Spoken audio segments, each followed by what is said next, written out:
The house that borrowed voices. At the edge of a quiet town stood a narrow house with a habit no one could quite explain.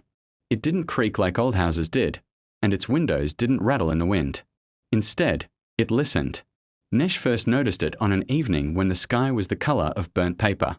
She was passing by after a long day, talking to herself the way people do when they think no one is paying attention.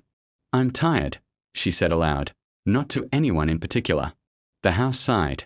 It was a soft sound, like relief. She stopped. The front door, painted a green that had faded into patience, opened just a little.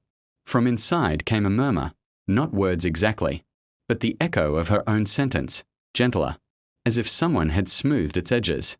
"I'm tired," it whispered back. Most people would have run.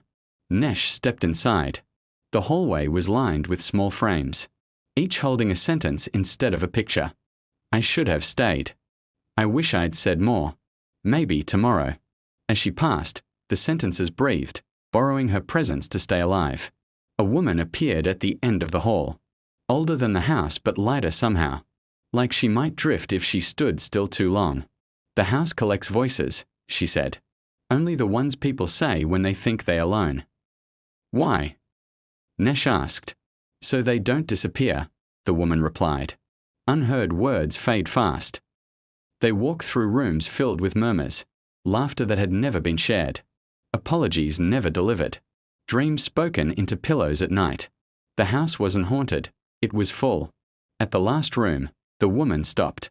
"You can leave one thing here," she said. "Something you're carrying." Nesh hesitated, then spoke quietly. "I'm afraid I'll never become who I'm meant to be." The house stilled. The walls leaned in, listening carefully, and the sentence lifted from her mouth like a thread of light, weaving itself into the air. For the first time that evening, Nesh felt lighter. When she stepped back outside, the door closed without a sound. The house stood ordinary again, just wood and paint and silence. But as she walked away, she realized something had changed. The fear was still there, but it no longer felt lonely.